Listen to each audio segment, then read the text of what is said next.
The telegram sat unopened on the kitchen table for 3 days. Margaret Flynn knew what it meant. Everyone in the neighborhood knew what those yellow envelopes meant when they arrived at your door in the autumn of 1944. But as long as she didn't open it, as long as the words remained hidden inside that thin paper fold, her husband Thomas was still alive, still breathing somewhere across the Atlantic, still keeping his promise to come home. She moved around it like it was a sleeping beast, made breakfast, washed dishes, tucked their daughter Emma into bed each night, whispering the same story. Daddy's just helping some people far away. He'll be home soon. But on the 4th morning, Emma picked it up. "Mama, what's this?" Margaret's hands froze in the dishwater. The October sunlight coming through the window suddenly felt too bright, too cruel. She turned slowly, wiping her hands on her apron, and saw her 5-year-old daughter holding the telegram like it was a butterfly that might fly away. "Give that to Mama, sweetheart." Emma handed it over. Those innocent blue eyes, Thomas's eyes, searching her mother's face for answers to questions she didn't yet know how to ask. Margaret's fingers trembled as she broke the seal. The words swam before her eyes, but 3 of them came into sharp focus. Missing in action. Not dead. Missing. And in that distinction lived a strange, desperate kind of hope. Thomas Flynn sat on his bunk in the barracks outside Southampton, writing another letter home. Around him, dozens of other American soldiers were doing the same, writing to mothers, wives, sweethearts. The air smelled like cigarette smoke, boot polish, and the particular kind of nervous sweat that comes before something terrible and inevitable. "You writing War and Peace over there, Flynn?" His friend Danny Kowalski called from across the narrow aisle. "We ship out in 2 days. Keep it short." Thomas smiled but didn't look up. "My wife likes when I write long. Says it makes her feel like I'm right there in the room with her."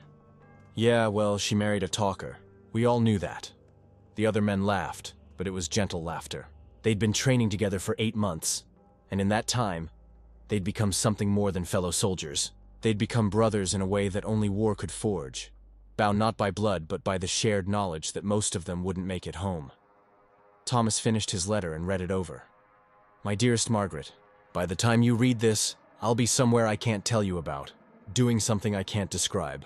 But I need you to know that every morning when I wake up and every night before I sleep, I see your face. I see Emma's smile. I see our little house on Maple Street with the blue shutters you painted last summer. I made you a promise the day I left, and I'm going to keep it. I'm coming home.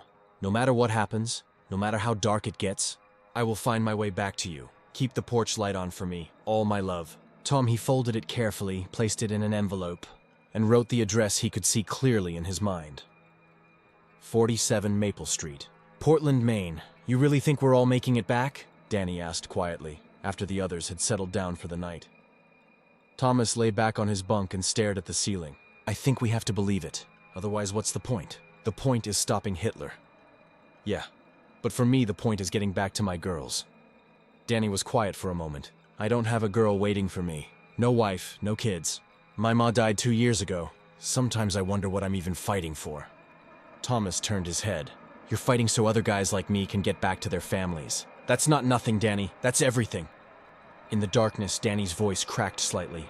"You better keep that promise to your wife, Flynn. One of us has to make it home. We both will." But even as Thomas said it, something deep in his chest whispered that he was lying. Not to Danny, to himself. 2 days later, they boarded the transport ships. Destination: Normandy, France. Operation Overlord. Date: June 6, 1944. The day that would change everything. The English Channel was rough, and most of the men were sick before they even saw the coast of France. Thomas stood on the deck of the landing craft, gripping his rifle so tightly his knuckles had gone white. Around him, 30 other soldiers stood in similar positions, silent, pale, staring at the gray horizon that would soon erupt into hell. 5 minutes. The lieutenant shouted over the sound of the engines and the waves crashing against the hull. Danny stood next to Thomas, rosary beads wrapped around his left hand. He wasn't even Catholic, but his grandmother had given them to him before he shipped out, and he hadn't let them go since. "You scared?" Danny asked. "Terrified," Thomas admitted. "Good. I'd be worried if you weren't." The coast of Normandy emerged from the mist like a sleeping monster waking up. Even from a distance, Thomas could see the concrete bunkers, the barbed wire, the obstacles planted in the sand. Rommel's Atlantic Wall, Hitler's Fortress Europe, and they were going to throw themselves against it. 30 seconds! Thomas closed his eyes and saw Margaret's face.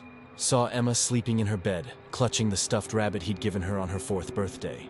Saw the porch light burning in the window. I'm coming home, I promised. The ramp dropped. The world exploded. Machine gun fire ripped through the air before they even hit the water. Thomas saw the man in front of him, Private Miller from Ohio, take 3 rounds to the chest and collapse backward into the surf. The water around them turned red. Go, go, go! Someone was screaming, but Thomas couldn't tell who. Maybe it was him. He jumped into water that came up to his chest, his pack weighing him down like an anchor. Bullets snapped past his head, making sounds like angry hornets. Men were dying all around him, drowning, bleeding, calling for their mothers. Thomas pushed forward, one step then another. The beach was 100 yards away, but it might as well have been 1,000 miles. An explosion threw him sideways, and he went under. Salt water filled his mouth and nose. For a moment, he was completely disoriented. Didn't know which way was up. His lungs screamed for air, then hands grabbed him, Danny, pulling him to the surface. Move, Flynn! Don't stop moving! They ran, stumbled, crawled. The sand was littered with bodies, equipment, pieces of men. Thomas tried not to look, tried not to think, tried to just focus on the seawall ahead where some soldiers had taken cover. They made it, collapsed against the concrete, gasping for air. Thomas looked back at the water. The landing craft were still coming in, still unloading their human cargo into the meat grinder. Some of them never made it off the boats. He watched one craft take a direct hit from an artillery shell and simply cease to exist. How many did we lose? Thomas asked, his voice hoarse. Danny looked at their unit, or what was left of it. Of the 30 men who'd been on their landing craft, Thomas counted 11. Too many, Danny said. The battle for Omaha Beach lasted all day. By the time they finally pushed through the German defenses and moved inland, Thomas had stopped counting the dead. There were too many, and if he thought about it too hard, he'd realize that he should have been one of them. That night, they dug foxholes in a field somewhere in Normandy. The smell of smoke and death hung in the air. In the distance, they could still hear artillery. Thomas pulled out his writing paper, but his hands were shaking too badly to hold the pen. He'd seen things today that no human being should ever see. Things that would live in his nightmares forever, if he survived long enough to have nightmares. You okay? Danny asked from the next foxhole over. No, Thomas said honestly. Are you? No, they sat in silence for a while. Then Danny said, You still think you're making it home? Thomas looked up at the stars, the same stars that were shining over Maine right now, over his house, over Margaret and Emma sleeping in their beds. I have to, he said. I promised. The liberation of France was not the swift, glorious campaign that the newsreels back home would later portray. It was slow. Bloody. A grinding advance through hedgerows and villages where every stone wall could hide a German machine gun nest, where every road could be mined, where death waited around every corner. Thomas's unit, what remained of it, fought their way through the French countryside throughout June and July of 1944. They liberated towns whose names Thomas couldn't pronounce. They slept in ditches and barns, and once memorably, in what had been a schoolhouse before a shell had taken off half the roof. Every few weeks, when they were rotated back from the front lines for rest, Thomas would write letters home. He never told Margaret about the things he'd seen. Never mentioned the young German soldier he'd killed in a farmhouse outside St. Lo, a boy who couldn't have been more than 17, and who'd cried for his mother as he died. Never described the smell of bodies that had been rotting in the summer heat for days. Instead, he wrote about the beauty of the French countryside, the kindness of the French civilians who shared their meager rations, the friendship of his fellow soldiers. He wrote about hope and about coming home. My dearest Margaret, I saw the most incredible thing yesterday. We were marching through a village that had been destroyed, not a single building left standing, and in the middle of all that destruction, there was a rose bush blooming.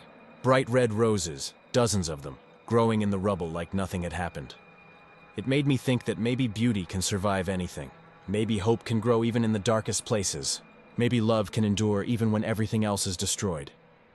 I'm counting the days until I can hold you again. All my love. Tom, what he didn't write was that 10 minutes after seeing that rose bush, they'd come under sniper fire and lost 2 more men. Danny Kowalski was changing too. They all were. The easygoing kid from Brooklyn who'd joked his way through training was becoming someone harder, quieter. He'd stopped carrying his grandmother's rosary beads after a firefight in which he'd watched 3 men from another unit die while he survived without a scratch. There's no God here, Danny said one night, staring into their campfire.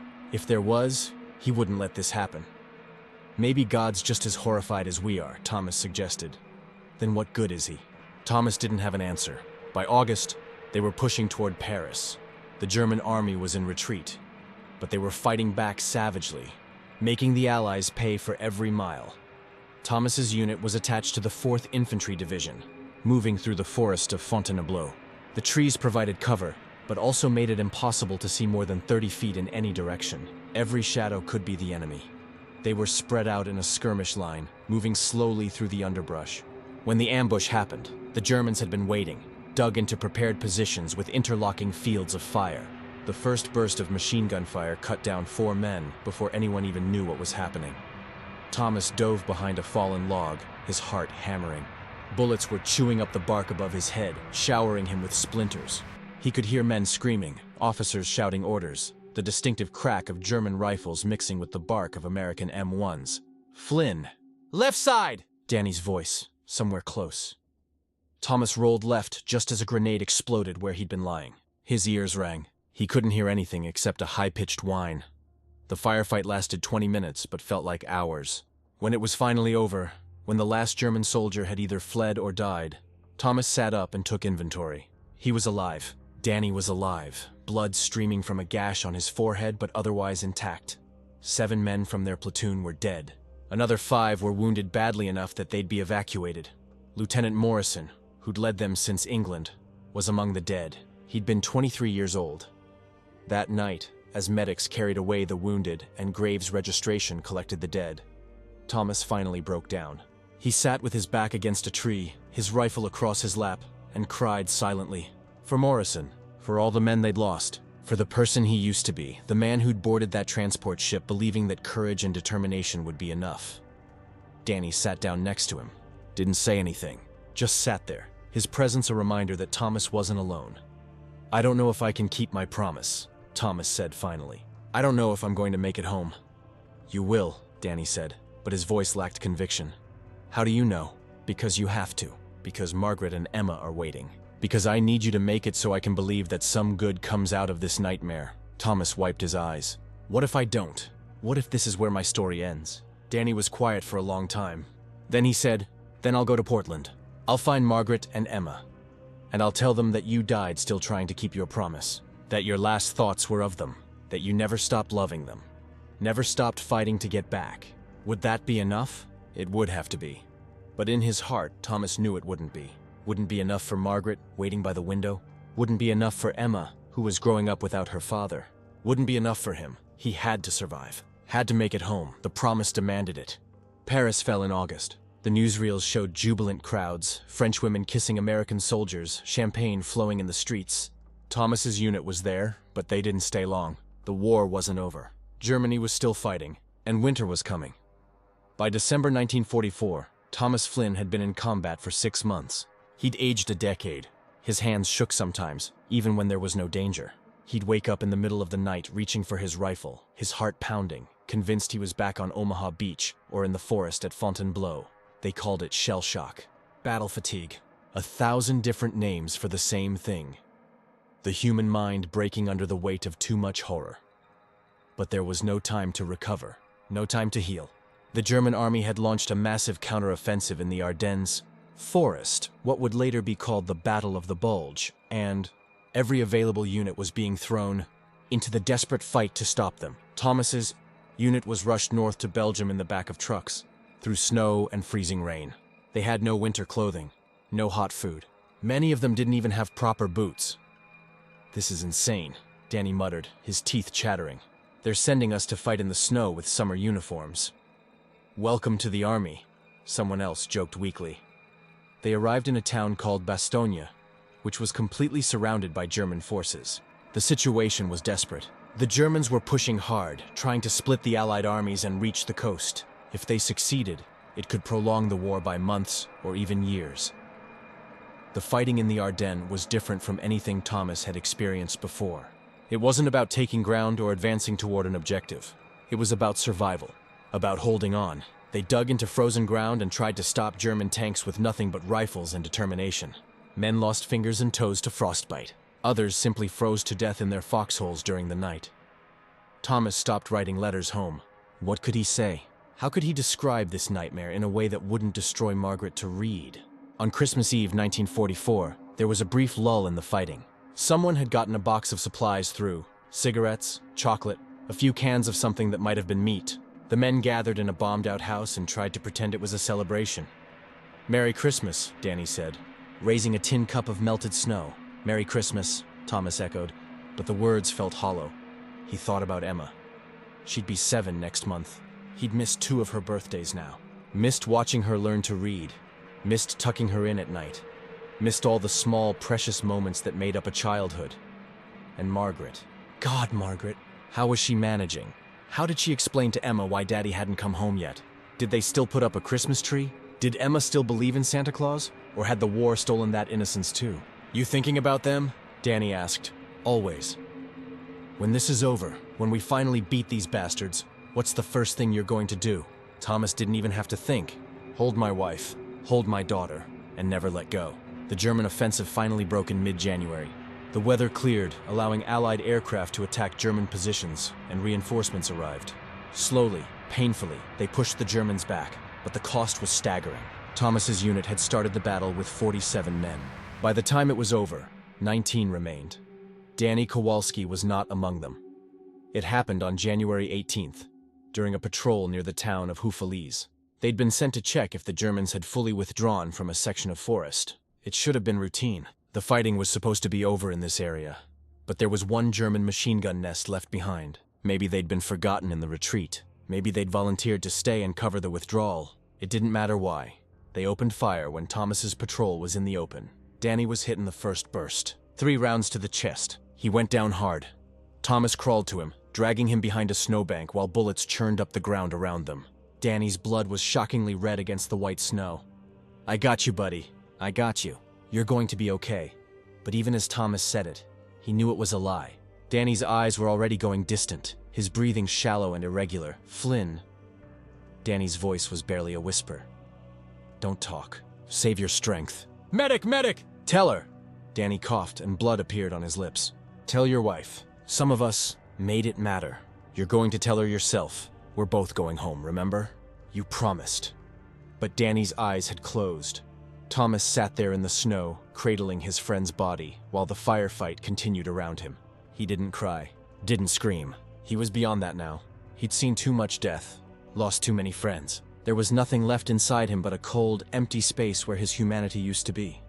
The machine gun nest was eventually destroyed. The patrol completed its mission. Danny's body was tagged and sent back for burial. That night, Thomas wrote a letter. Not to Margaret, to Danny's aunt in Brooklyn, the only family Danny had left. "Dear Mrs. Kowalski, your nephew Daniel died saving my life and the lives of our entire patrol. He was the bravest man I ever knew. He was also the kindest. In the middle of all this horror, he never lost his sense of humor or his belief that we were fighting for something that mattered. He spoke of you often. He wanted you to know that he carried your rosary beads with him every day and that they gave him comfort. I'm sorry I couldn't bring him home.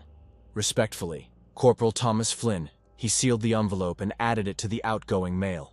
Then he went back to his foxhole and stared at the stars. The same stars that shone over Maine, over Portland, over Maple Street, over a house where his wife was still waiting, still keeping the porch light on. "I'm coming home," he thought. "For Danny, for Margaret, for Emma, for all of them. I have to." Spring came slowly to Germany in 1945. The snow melted, revealing the scars of war, crater-pocked fields, burned-out vehicles, unmarked graves. Thomas Flynn's unit crossed the Rhine River in March and pushed deep into the heart of the Third Reich. The German army was collapsing, but they fought on with desperate, fanatical determination. Every town had to be cleared. Every building could hide die-hard SS troops or Hitler Youth armed with anti-tank weapons.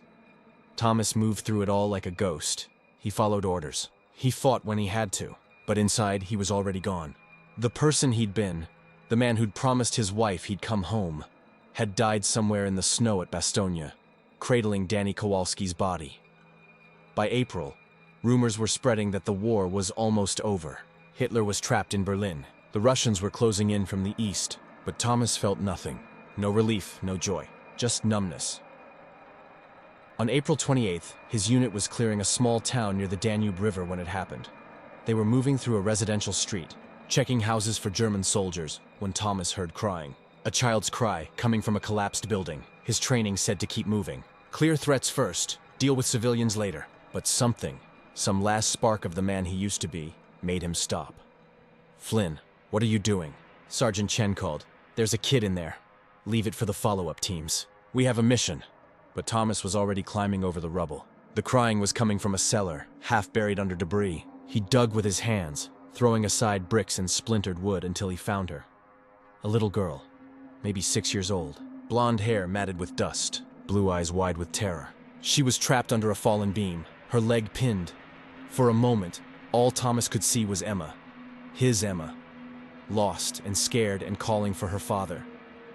"It's okay," he said softly in his broken German. "I'm going to get you out."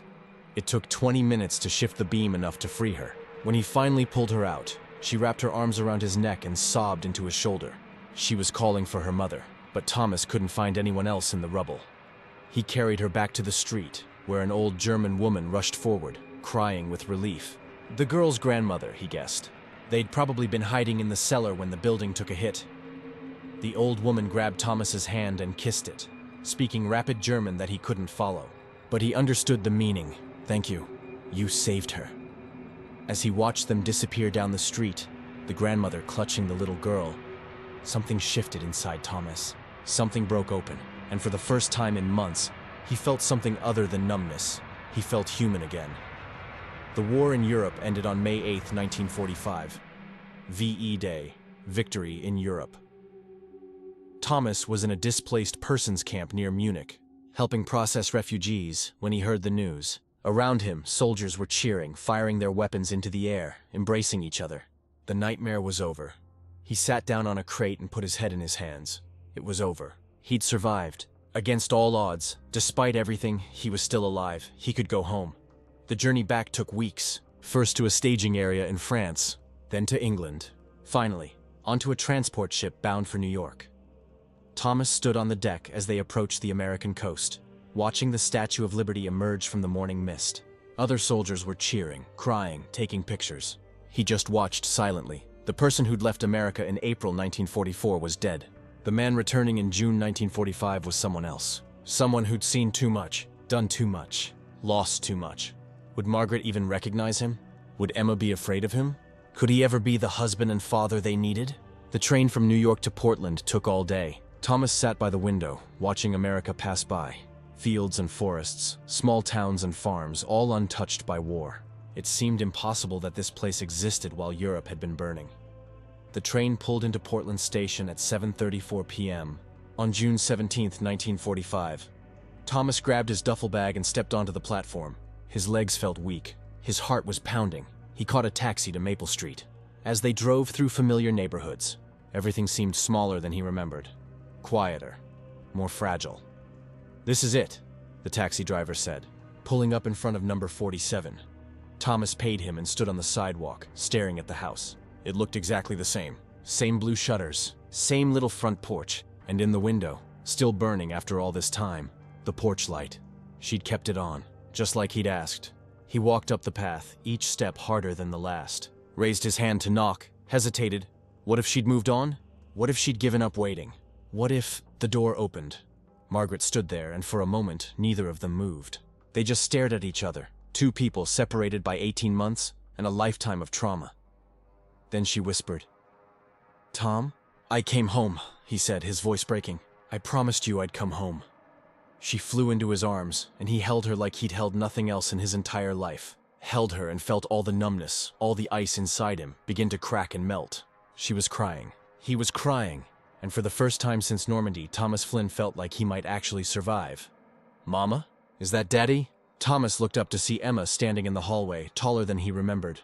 Almost 7 years old now. She was holding her stuffed rabbit and looking at him with cautious curiosity. He knelt down. "Hi, sweetheart. Yeah, it's me." "It's Daddy." Emma studied him for a long moment. Then she ran forward and hugged him, and Thomas felt the last piece of his shattered heart click back into place. That night, after Emma had fallen asleep, reluctantly, afraid that Daddy might disappear again, Thomas and Margaret sat on the front porch. She was curled against his side, his arm around her shoulders, neither of them willing to break contact. I read about the battles, Margaret said softly. D-Day. The Battle of the Bulge. I used to look at the casualty lists in the newspaper every day, terrified I'd see your name. I'm sorry I couldn't write more. You wrote enough. Your letters kept me going, kept me believing. Thomas was quiet for a moment. Then he said, I made a promise to you, but I also made a promise to a friend, Danny Kowalski. I told him I'd make it home so he could believe that some good comes from all of it. Did it? Come good from it? Thomas thought about the German girl in the rubble, about the people of France liberated from occupation, about the concentration camps they'd found, horrors beyond description, and the survivors who'd wept with joy at their liberation. I don't know, he said honestly, but we stopped something evil, and we saved people who couldn't save themselves. Maybe that's enough. Margaret took his hand. You kept your promise. You came home. That's more than enough. They sat together in the darkness, listening to the crickets, watching the stars. The same stars that had watched over Thomas in England and France and Belgium and Germany. The same stars that had watched Margaret waiting and hoping and keeping the light on. I'm not the same person I was, Thomas said. I need you to know that. I've seen things, done things, that I can't forget. I'm going to have bad days. Maybe a lot of them. Then we'll face them together, Margaret said simply. That's what promises are for. And sitting there on the porch of their little house on Maple Street, with his wife beside him and his daughter sleeping safely inside, Thomas Flynn finally allowed himself to believe that he was home. The years after the war weren't easy. Thomas struggled with what they would later call PTSD. There were nightmares, moments of panic, days when he couldn't get out of bed. But Margaret stood by him, and slowly, painfully, he began to heal. He got a job at the shipyard, coached Emma's softball team, had 2 more children, both boys, both named for friends he'd lost in the war. On quiet nights, he'd sometimes stand on the front porch and look up at the stars, remembering Danny Kowalski, Lieutenant Morrison, and all the others who didn't make it home. But he'd kept his promise. And in a world that had been shattered by war, that meant something. Thomas Flynn died in 1997, at the age of 79, surrounded by his family. His last words were, I kept my promise. And the porch light, the one Margaret had kept burning for 18 months, remained on. A beacon for a soldier who'd promised to come home. And war doesn't just take lives. It takes pieces of souls, fragments of futures, and years of peace. But it also reveals the strength of promises made and kept. The power of love that endures across oceans and through nightmares. If this story touched your heart, share it. Let Thomas's promise live on. Let Margaret's faithfulness be remembered. Because these stories, these promises, must never be forgotten. Subscribe to honor those who kept their word, even when hope seemed buried.